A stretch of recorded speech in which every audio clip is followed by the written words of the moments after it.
khalaqnahum. Inilah rukun iman yang ke-6, terpisah dari ayat yang lainnya. Inilah dia rukun iman yang ke-6. Ketika dia menolak adanya takdir, maka kita hadap dia dengan pendapat perkataan para sahabat. Artinya hadis itu tidak bertentangan dengan Al-Quran. Hanya pengetahuan mereka lah yang menjadi masalah, karena mereka berargumentasi 6 itu tidak berurut. Permasalahannya karena tidak berurutnya 6, maka ditolak oleh mereka. Yang kita katakan, Nabi mengatakan 6. Permasalahannya bukan berurut ataupun tidak berurut, adanya 6. Karena memang Al-Quran tidak berurut. Menurut Anda Al-Quran berurut? Yang pertama turun surah apa? Surah yang pertama dalam Al-Quran apa?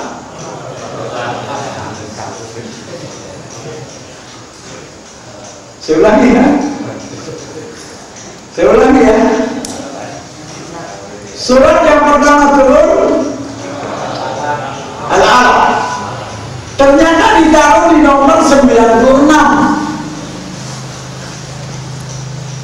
Begitu Anda buka Quran, yang nomor pertama surat Al-Fatihah, surat satunya. Nyambung dari mana? Setelah Al-Alaq turunlah Al-Muddathir. Iya enggak? Al-Muzammil dulu sebelum Al-Muddathir.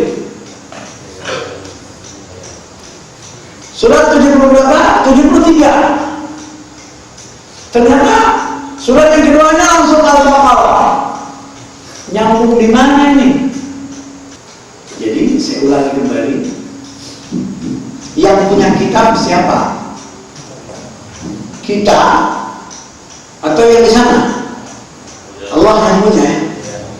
Mau diacak, mau tidak, urusan Anda apa? Anda disuruh iman, disuruh mengecek dulu, menyelidiki dulu Quran itu, atau suruh iman langsung? Selesai, Anda beriman dulu. Bagaimana mau baca? Bagaimana mau Anda ralat? Anda dokumen dulu.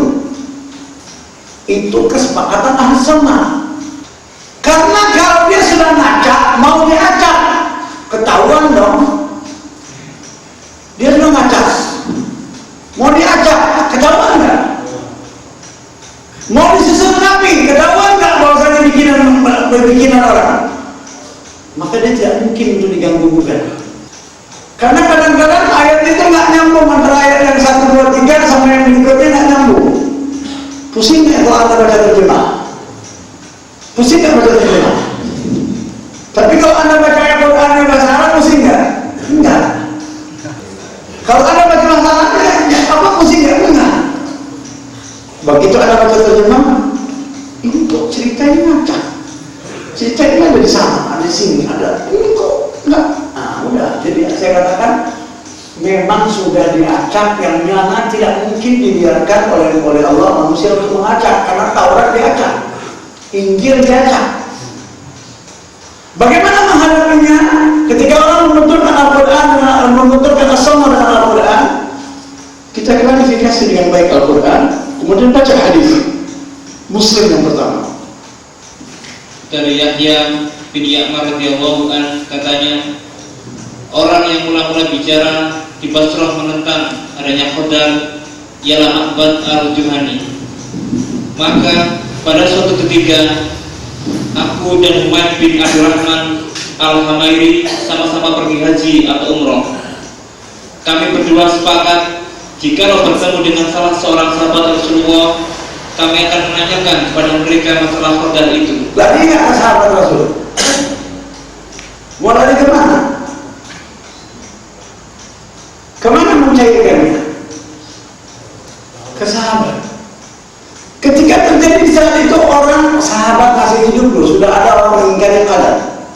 ketika ditakdir sudah terjadi, sahabat masih hidup. Lalu bagaimana ceritanya? Justru kami bertemu di dalam masjid dengan Abdullah bin Umar bin Khattab. Sahabat bukan? Lalu kami langsung mendekati dan mengambilnya di kanan kiri beliau. Dalam pada itu aku telah menduga bahwa sahabatku Umair akan menyerahkan pembicaraan kepadaku. Kataku kepada Abu Abdurrahman, telah muncul di hadapan kita para pembaca Quran dan para ilmuwan. Mereka mendakwakan bahwa Khodar itu tidak ada. Segala sesuatu terjadi menurut kodratnya, tanpa didahului Khodar dan ilmu Allah. itu menurut mereka. Lalu jawab Abdullah bin Umar, apabila engkau bertemu dengan mereka, katakan bahwa aku tidak sependapat dengan mereka. Nah, menjadi pegangan atau tidak? Menjadi dalil atau tidak? Ittiba atau tidak? Kita ittiba atau ibtida? Saya ulangi kembali. Ahli sunnah itu ibtida atau ittiba? Dalil ittiba itu di dalam surat 9, surat berapa tadi, 7 ayat 157 itu salah satunya. Alladzina yattabi'una ar-rasula an-nabiyya. Ittiba atau tidak? Ittiba. Teksnya mengatakan ittiba. Itu ada dua ittiba. Pertama, zat nabinya dikatakan alladzina yattabi'una an-nabiyya ummi. Alladzina yattabi'una ar-rasula an-nabiyya ummi. Zatnya bukan zatnya. Mengikuti perilaku Nabi itu. Kemudian setelah itu dalam ayat itu lanjut wattaba'u nuran ladzi, bukan, lanjut surat Al-A'raf. Awalnya kan alladzina yattabi'una rasulan nabiyil ummi, itu ittiba pada zat Rasul, perbuatan Rasul. Kemudian hampir mau habis. Sebelum nurul ladzi wattaba'u nurul ladzi unzila ma'ahu. Jadi wattaba'u nurul ladzi unzila ma'ahu, mengikuti cahaya yang diturunkan kepadanya. Apa itu? Quran. Jadi ittiba pada dua, ittiba kepada Rasul, ittiba kepada Al-Quran, ittiba kepada Rasul, ittiba kepada as-sahabah. Tidak ittiba. Kita tidak memulai, tetapi kita mengikuti. Jadi Ahlus Sunnah wal Jamaah itu mereka tidak memulai sesuatu, tetapi melainkan mengikuti. Saya ulangi ya. Apa makna hakikat Ahlussunnah yang berikutnya? Ialah mereka ittiba, mengikuti, tidak membuat sesuatu, tidak memulai sesuatu. Maka sesuatu yang terjadi itu di masa sekarang ditanya, sumbernya dari mana? Anda ittiba atau tidak? Kalau Anda ittiba, wajib menelusuri atau tidak? Saya ulangi ya. Apa makna ittiba?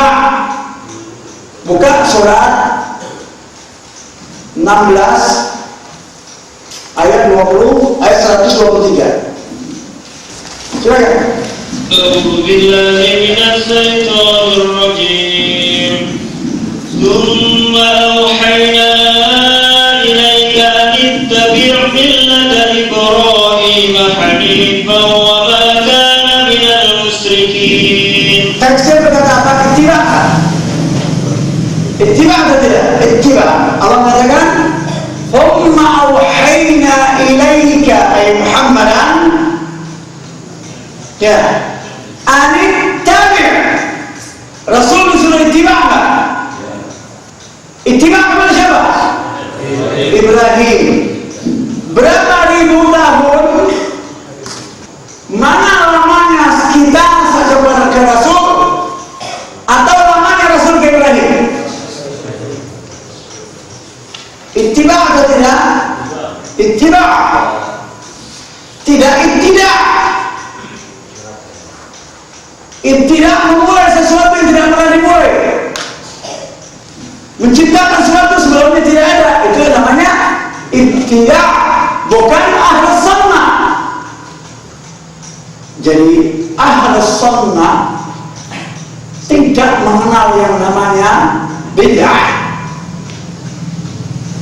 karena mereka mengenal istilah ittiba'. Jadi mereka mengenal ittiba', tidak mengenal ibtida'. Itu makna ahlus sunnah wal jamaah pertama. Yang yang berikutnya. Jadi mereka tidak pernah memulai tarawih. Apakah Umar memulai atau Rasul yang memulai? Rasul kan yang memulai, bukan Umar kan? Yang kedua, ketika di masa Rasul berjamaah atau tidak? Ada jamaah kan? Satu atau lebih daripada satu? Sekali atau lebih daripada sekali? Sekali atau lebih dari sekali? Lebih dari sekali.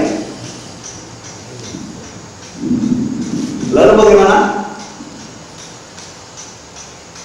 Ijma' sahabat pun berlaku.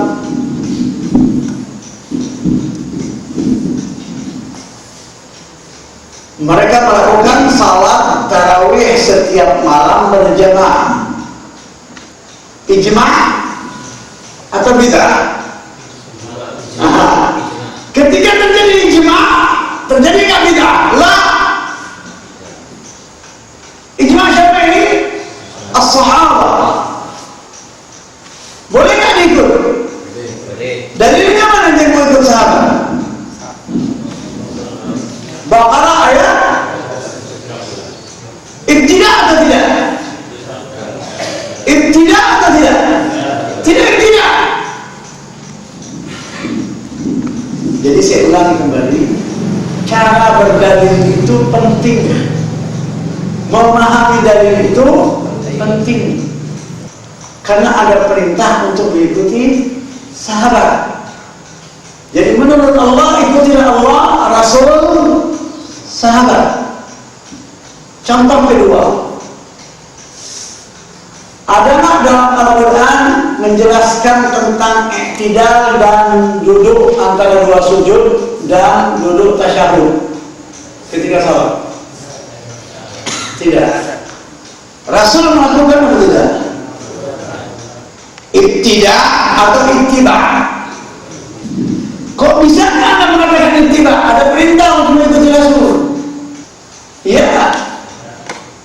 Allah memerintahkan rukuk dan ada nggak i'tidal takbiratul ihram? Lalu Rasul melakukan semuanya. Lalu kita ikuti ittiba' atau ibtida'? Ittiba' tidak ibtida'. Jelas apa namanya ibtida'? Jelas namanya ittiba'. Jelas atau tidak ini? Jadi apa itu ittiba'? Mengikuti. Apa itu ibtida'? Ibtida' memulai. Kalau yang memulai sesuatu tidak diperintahkan untuk diikuti, ibtida' atau tidak? Mudah kan? Mencernanya mudah. Jadi sebelum Anda vonis itu bid'ah, Anda harus lihat dulu ini dilakukan atau tidak oleh sahabat. Walaupun tidak dilakukan oleh ini dilakukan oleh tidak, ini dilakukan atau tidak oleh Rasul. Walaupun tidak ada dalam Al-Quran. Karena ada perintah untuk ittiba' kepada Rasul. Lantas ada perintah ittiba' kepada as-sahabah. Dalil ittiba' yang sahih tentang as-sahabah surat 9 ayat 100.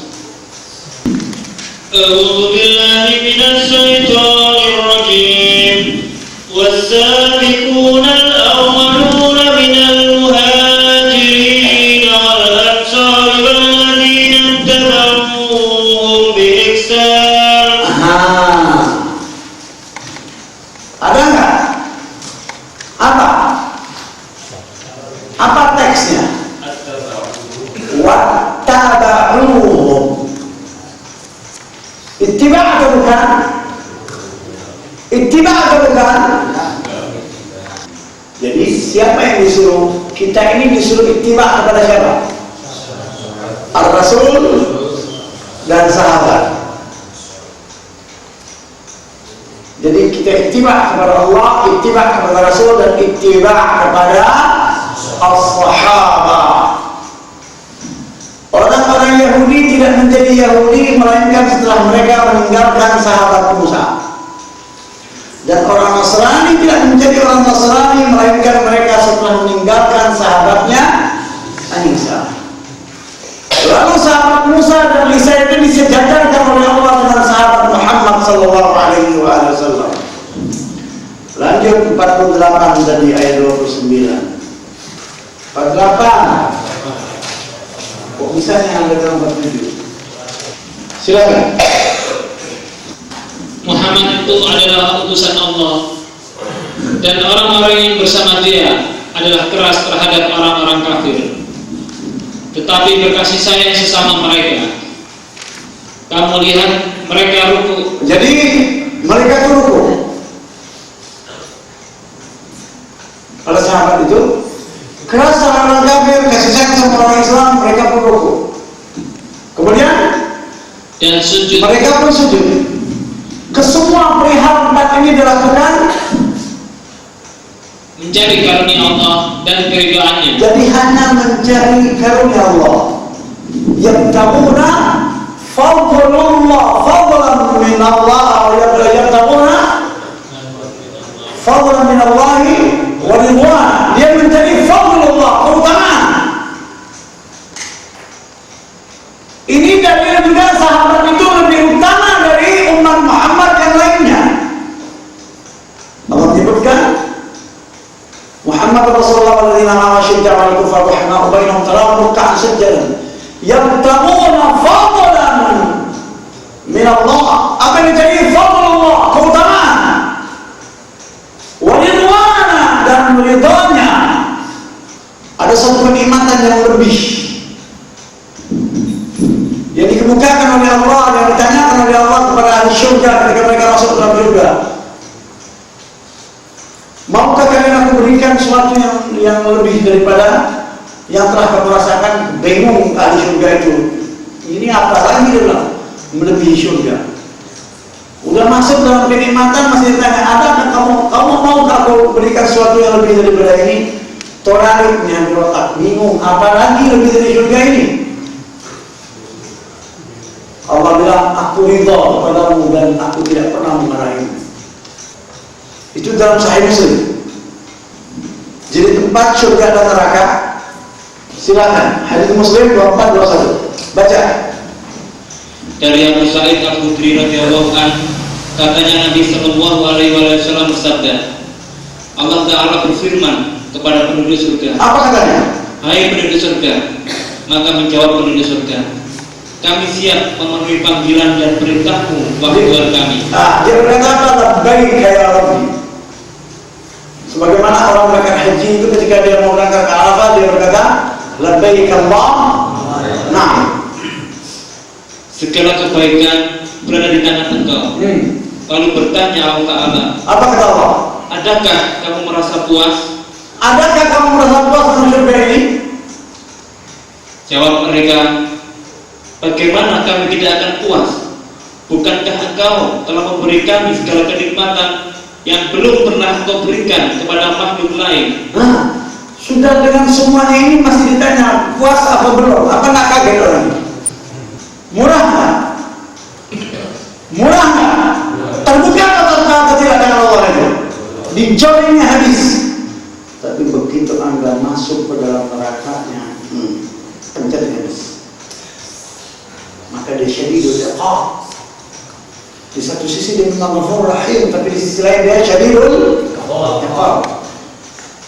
Tanya Allah, maukah kalian aku beri nikmat yang lebih istimewa dari itu? Lebih istimewa daripada surga dan isinya. Apa nggak pusing itu diberi? Lalu apa kata Allah? Jawab mereka, wahai Tuhan, nikmat apa pula kan yang lebih istimewa dari itu?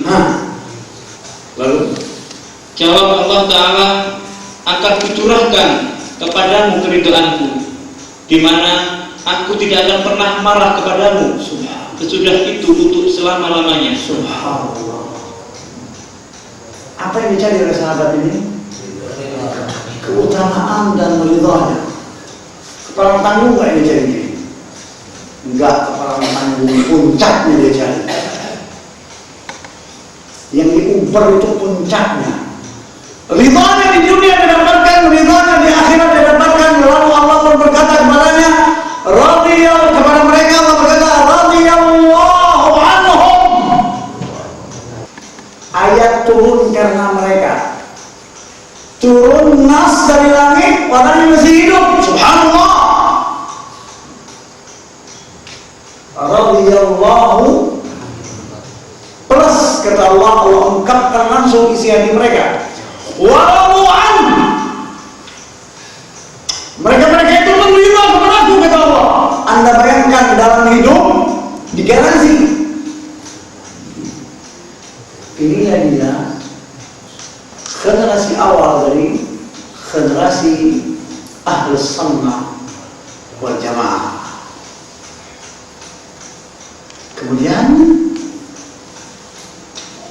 apa yang dilakukan oleh para sahabat Muhammad mencari keutamaan dan mencari ridha Allah dengan berlaku keras terhadap orang kafir, berkasih sayang sama mereka, mereka rukuk dan sujud. Tanda-tanda mereka tampak pada muka mereka dari bekas sujud. Lantas mereka pun punya atarus sujud. 5 hal yang dimiliki oleh sahabat Muhammad ini ternyata demikianlah sifat-sifat mereka dalam Taurat dan sifat-sifat mereka dalam Injil. Ini terdapat pada sahabatnya Taurat, dan terdapat pula sifat seperti ini pada sahabatnya Injil. Bukankah muridnya Isa yang satu ini bersedia mengorbankan dirinya demi menyelamatkan Isa? Dia rela untuk disalib. Ya atau tidak? Lalu menurut kaum Mu'tazilah ini pengkhianat. Di buku-buku terjemah di Indonesia mengatakan orang yang disalib ini pengkhianat. Ini memang penulisnya Mu'tazilah dan Aqlani. Dia tidak mengerti sejarah yang benar. Di tafsir disebutkan 12 orang itu, termasuk yang satu ini pun orang yang setia. Dia bersedia untuk menjadi badal, ganti, tumbal kebenaran. Sebagaimana Rasulullah SAW dilindungi oleh sahabatnya ketika beliau dilempari dengan batu di saat beliau mau tawaf